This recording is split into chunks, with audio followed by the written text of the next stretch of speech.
Hi there, my name is Sasha Collin, I'm a herbalist and naturopath, and today I'm very excited to introduce to you one of my favourite little spring flowers, the primrose, Primula vulgaris.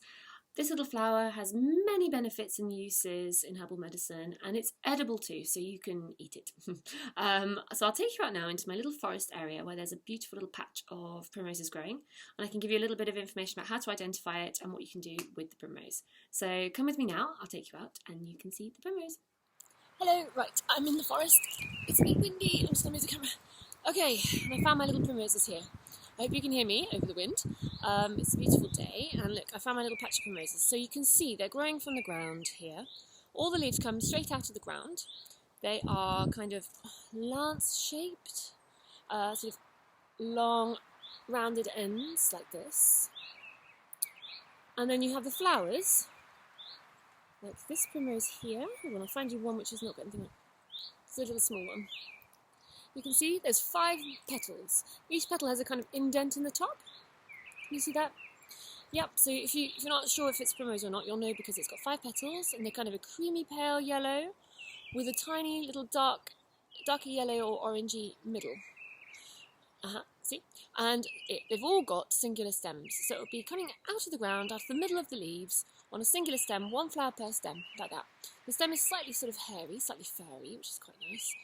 And yes, you'll only get 1 flower per stem. So that's that really. That's all I can show you about the primrose. You'll never find a stem coming off the stem with another flower head on it. So that's how you will definitely know it's a primrose. I've done a video already on the cowslip, which is a family. It's the other primrose of the primrose family. You'll also find primroses of all different colours as well, but they're usually the variegated varieties. So you can find them all over the place. It was very, very, very, very popular in the I think it was the Victorian times, to collect primrose species and to crossbreed them and make as many different colours as you possibly can. And they even have, sometimes you can find in antique shops, I don't think people really know what they are, but they're sometimes like small shelving units, and it's for actually displaying primroses. So you will find in some typically old gardens, you might find beautiful, different, like lots and lots of different coloured primroses. In fact, where I used to live, it was in the grounds of a very old house of a very old family that owned a lot of the land around Oxfordshire. A lot of it, like probably the majority of it, but now it's all been owned by the Oxford University. But their gardens were stunning, and it was some of the gardens that Alice in Wonderland, the writer of Alice in Wonderland and some of the other famous stories, used to sort of hang out in this garden, and it was very beautiful. You could you could feel the history of it, and all over the place were different colour primroses, all the flower beds of primroses, and I used to take little cuttings of the roots and replant them in different places and try and make them spread them out because they were just so pretty. They're like little jewels on the ground in spring. So, yeah, they're edible. You can eat this. You can eat the flower. You can eat the leaves. The roots are used in herbal medicine. So what you can do is you can eat the spring leaves when they come out. Like, now's the perfect time. I think they've got a kind of almost tiny bit spicy flavour, and you can use them in salads, and you can also cook them.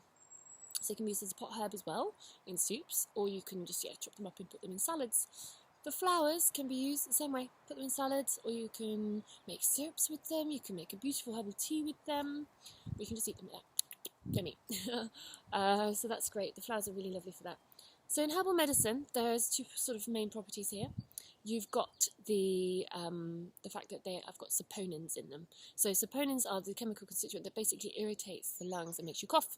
So they make you cough, they're an expectorant. They remove mucus from the lungs. Coughing is a really good mechanism to remove mucus from the lungs. So the expectorant value of this is great. The other most important value is that it's very relaxant. They have salicylates in them. I'm not sure if I said that correctly. And those are the same things you'll find in aspirin. It's basically the main constituent of aspirin. So it's got that kind of pain-relieving, anti-inflammatory effect, which is what you need when you have muscular aches and pains, rheumatism, and if you've got that nervous disposition. So that's great. Also for children, at night you can make a beautiful little herbal tea with them. With the flowers, that would be a really nice thing to do.